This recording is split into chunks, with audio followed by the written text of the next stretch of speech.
अस्सलामुअलैकुम जी बच्चों, कैसे हैं आप लोग। अच्छा जी बच्चों, चैप्टर नंबर 12 और इसमें भी बहुत इम्पॉर्टेंट चीज़ें हैं, अहम चीज़ें हैं, आसान चीज़ें हैं। अच्छा, इसमें कुछ ना शुरू में डेफिनिशंस हैं, तरीफ़ें हैं। ये तरीफ़ें आनी ज़रूरी है क्योंकि आपको पता है डेफिनिशंस भी आ जाती हैं पेपर्स के अंदर। और अगेन ये बहुत आसान है, बहुत आसान है, बड़े आराम से आप तैयार कर सकेंगे। उर्दू में भी मैंने लिखा है, इंग्लिश में भी लिखा है।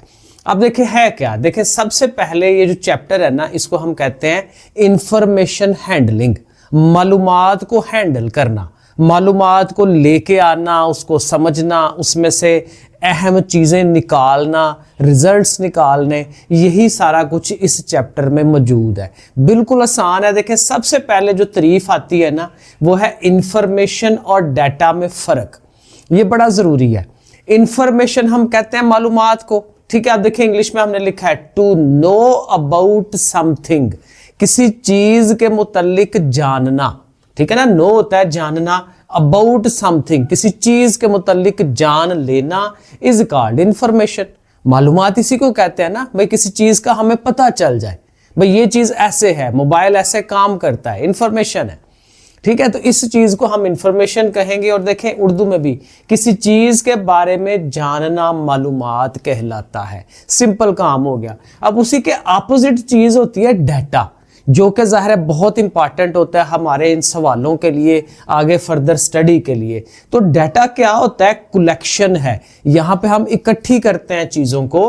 किसको इकट्ठा करना है? ऑफ मीनिंगफुल इंफॉर्मेशन, मालूमात को इकट्ठा करना है, लेकिन कौन से वाली? मीनिंगफुल, जिसका कोई मतलब होगा। एवं नहीं उल्टी सीधी मालूम चीज़ें पकड़ लेनी, ठीक है। जिसका कोई मकसद बनता है, मालूमात बनती है उसकी, उनको इकट्ठा करना है इन द फॉर्म ऑफ, किस शक्ल में?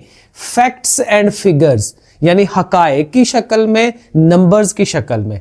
तो नंबर्स की शक्ल में, गिनती की शक्ल में मालूमात को इकट्ठा कर लेना एक जगह पे, और ऐसी मालूमात जिसका कोई फ़ायदा हो सकता हो, तो उसको हम क्या कहते हैं कि वो डाटा होता है। देखिए उर्दू में हम लिख रहे हैं बामानी मालूमात, ऐसी मालूमात जिसका कोई मानी बनता है, उनको आदाद की शक्ल में, गिनती की शक्ल में, 4, 5, 6, 10, उसकी शक्ल में इकट्ठा करना, उसको फिर हम क्या कहते हैं उर्दू में? मवाद। उर्दू में मवाद है, इंग्लिश में डाटा है। अच्छा, उसके बाद मोस्ट इंपॉर्टेंट ये दो डेफिनेशनें बनती हैं, डिस्क्रीट डाटा और कॉन्टिन्यूस डाटा। ये असल में डाटा की आगे से किस्में हैं, ठीक है। डाटा जो है, मवाद जिसको उर्दू में कह रहे हैं, उसकी दो किस्में हैं, डिस्क्रीट और कॉन्टिन्यूस। डिस्क्रीट होता है वो वाला डाटा जो सिर्फ चंद मालूमात को लेकर चलता है, सारी की सारी मालूमात उसके अंदर नहीं आती, ठीक है। इसमें नंबर्स होते हैं बाकायदा, जैसे एक घर में अफराद कितने हैं, ठीक है, 5 अफराद हैं, 4 अफराद हैं, वो उसको हम अशारिये में भी नहीं दिखा सकते। 4.5 कोई मतलब नहीं उसका बनता कि 4 लोग पूरे हैं और एक आधा है। तो ऐसी जो मालूमात हैं जो अशारिये में नहीं जा सकती, चंद मालूमात लेके जाती हैं, बाकी नहीं लेती, तो उसको हम कहते हैं ये डिस्क्रीट है। देखें, discrete can take only some specific values, चंद खास रकमें वो सिर्फ लेता है, बाकी रकमें नहीं लेता। एक ऐसा मुतगय्यर जो सिर्फ चंद महसूस कदरें ले सके, ठीक है। जैसे मैंने आपको बताया, बच्चों की तादाद है, कुर्सियों की तादाद है, टेबल की तादाद है, तो इनको आप अशारियों में नहीं ले जा सकते। तो यहीं से आपको आइडिया हो जाता है कि जो अशारिये में नहीं जाती, मतलब कि वो सारी चीज़ें नहीं ले सकता। लेकिन इसी के ऑपोजिट होता है कॉन्टिन्यूस, जिसको मुसलसल कहते हैं, मुसलसल मुतगय्यर। ये कौन सा होता है? Can take every possible value, हर वैल्यू ले सकता है। जैसे हमारा वजन है, हम तोलते हैं अपने वजन को, तो अशारिये में भी आता है। मास जो है वो कैलकुलेट करते हैं तो वो अशारिये में भी जाता है। तो तमाम वैल्यूज वो लेके चलता है। हाइट भी इसी तरह से है, हमारी हाइट भी जो है वो अशारियों में जा सकती है। तो इन चीज़ों को हम कहते हैं ये कॉन्टिन्यूस डाटा है। Can take every possible value, हर तरह की वैल्यूज को ले सकता है इन अ गिवन इंटरवल, किसी भी एक वक्फे के अंदर।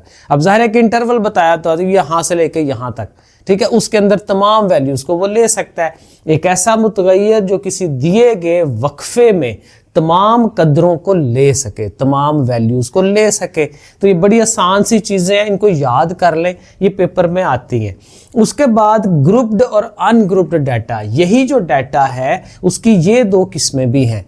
ग्रुप में बड़ा सिंपल है कि आपने जो मालूमात इकट्ठी की हुई हैं, जो मवाद डाटा इकट्ठा किया है, उसके आप ग्रुप्स बना लेते हैं, एक ख़ास तरतीब से उनको इकट्ठा कर लेते हैं, तो वो ग्रुप्ड हो जाता है। और जब आप ख़ास तरतीब से उनको इकट्ठा नहीं करते तो वो अनग्रुप्ड होता है। तो देखिए यहाँ पे लिखा है data which is not arranged, जिसकी अरेंजमेंट हमने नहीं की, not arranged in any systematic order, किसी खास तरतीब से उसको अरेंज हमने नहीं किया। वो मवाद जो किसी मुनज़्ज़म तरतीब से ना रखा गया हो, उसे गैर ग्रोही, अनग्रुप्ड, गैर ग्रोही उसको कहा जाता है मवाद। और उसी के ऑपोजिट हो जाएगा दूसरा जो ग्रुप्ड है कि when data is arranged in a systematic order, एक सिस्टमैटिक ऑर्डर में उसको अरेंज कर देते हैं। और आप उर्दू में भी यही जहाँ पे ना लिखा है उसको निकाल दें और बाकी सारा लाइन वही लिख दें, तो वो आपका वो डेफिनेशन बन जाती है। आगे और चलते हैं। अच्छा, इसके बाद जो डेफिनेशन आती है फ्रीक्वेंसी डिस्ट्रीब्यूशन, बहुत इंपॉर्टेंट डेफिनेशन है। या आपने अक्सर देखा होगा, आपका जो सवाल आता है बाज़ औक़ात मीन मीडियन मॉड का, वो इस तरह से दिया होता है। इसमें देखें क्लासें बनी होती हैं, साथ उसकी ना फ्रीक्वेंसी दी होती है। तो ये जो शक्ल है, इसी को नाम हमने रखा हुआ है फ्रीक्वेंसी डिस्ट्रीब्यूशन। तारीफ क्या बनेगी? अ डिस्ट्रीब्यूशन, डिस्ट्रीब्यूशन मतलब कि अरेंजमेंट है। आर टेबल, जाहिर है उसका हम टेबल बनाते हैं, दैट रिप्रेजेंट क्लासेस, इसके अंदर क्लासों को शो कराया जाता है। क्लासों को कह ले या ग्रुप्स को कह ले, एक ही बात है। Along with their class frequencies, यानी क्लासें शो कराई जाती हैं और उसके साथ उनकी फ्रीक्वेंसीज शो कराई जाती हैं। फ्रीक्वेंसी का मतलब ये होता है कि इस क्लास में ये जो चीज़ें हैं वो कितनी दफ़ा हैं, 2 दफ़ा हैं, इस क्लास में ये जो चीज़ है वो 3 दफ़ा है, एंड सो ऑन। तो ये फ्रीक्वेंसी कही जाती है। ठीक है, फ्रीक्वेंसी का मतलब क्या है? कोई चीज़ कितनी तादाद में है। जैसे आपकी क्लास है, अगर 9th A क्लास है तो उसके अंदर अगर 40 बच्चे हैं तो 40 जो है उसकी फ्रीक्वेंसी कहलाएगी। एक क्लास में 50 बच्चे हैं तो 50 जो है उसकी फ्रीक्वेंसी कहलाई जाएगी। तो इस तरह से कहते हैं। तो क्लासें हों और क्लासों के सामने उनकी फ्रीक्वेंसीज हों तो इसको हम कहते हैं फ्रीक्वेंसी डिस्ट्रीब्यूशन। उर्दू में मैंने खुद से बनाई है तारीफ, अब जी मुश्किल सी तारीफ थी तो मैंने खुद से बना ली। एक ऐसी ग्रोही तकसीम, जाहिर है ग्रोही तकसीम है जिसमें हर ग्रोह के सामने, हर क्लास के सामने उसकी मुद्दात को जाहिर किया जाता है। मुद्दात वही फ्रीक्वेंसीज, उनको जाहिर किया जाता है। तो ऐसे करके ये डेफिनेशन है। अब इसमें कुछ छोटी छोटी चीज़ें हैं। एक होता है क्लास लिमिट। क्लास लिमिट होते हैं, जैसे अब ये क्लासें बनी हुई हैं तो ये क्लास जो है 5 से लेके 9 तक जा रही है, ये क्लास 10 से लेके 14 तक है, तो ये उसकी लिमिट्स हैं। ठीक है, तो ये जो 5 से 9 है ये उस क्लास की लिमिट है। हर क्लास की अपनी एक लिमिट है, तो इसको हम क्लास लिमिट कहते हैं। लेकिन इस क्लास लिमिट में 2 लिमिट्स होती हैं, एक को हम कहते हैं लोअर क्लास बाउंड्री और एक कहते हैं अपर क्लास बाउंड्री। उर्दू में कहते हैं ज़ेरी जमायती हद, ये ज़ेरी का वर्ड हम यूज़ करते हैं ऐसे करके, ज़ेरी, और एक होता है बालाई। ठीक है, अपर, ये लोअर वाली होती है और इसको हम अपर कहते हैं। ठीक है, lower class boundary and upper class boundary. ये वाली जो है ये लोअर क्लास बाउंड्री कहलाएगी, इस वाली को हम अपर कहेंगे क्योंकि ये आगे वाली है।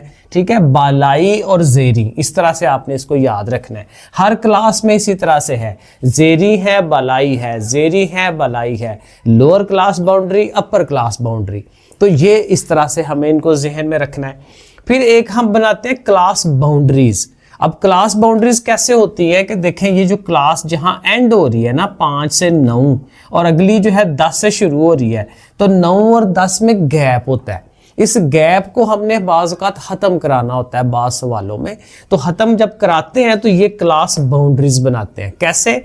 उसके लिए छोटा सा एक रूल है कि आपने ये जो लोअर क्लास बाउंड्री है उसमें 0.5 माइनस करवाना है और ये जो अपर क्लास बाउंड्री है उसमें 0.5 ऐड करवाना है।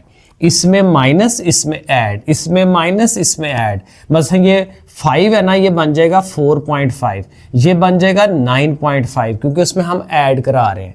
ये 10 है, इसमें से माइनस होता है तो इसने 9.5 हो जाना है, और इसने 14.5, इसने 14.5, इसने 19.5। अब देखें इनकी बाउंड्रीज में फ़र्क ख़त्म हो जाता है। तो ये जो हम एक दफ़ा 0.5 माइनस कराते हैं और एक दफ़ा ऐड करवाते हैं, तो ये हम क्या काम कर रहे होते हैं, क्लास बाउंड्रीज बना रहे होते हैं।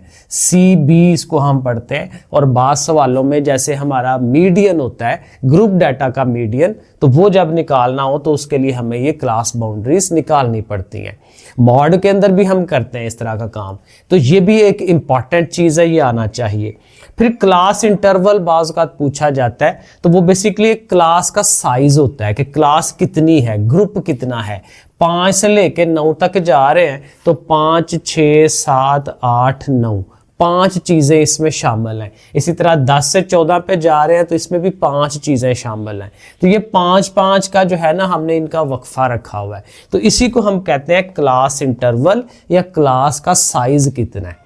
ठीक है, तो वो हर क्लास को हम देख के आइडिया लगाते हैं कि उसमें वो लोअर और अपर में कितना फ़र्क है, कितनी चीज़ें उसमें समाई हुई हैं, तो उसको हम कहते हैं क्लास इंटरवल। और लास्ट पे है एक कम्यूलेटिव फ्रीक्वेंसी।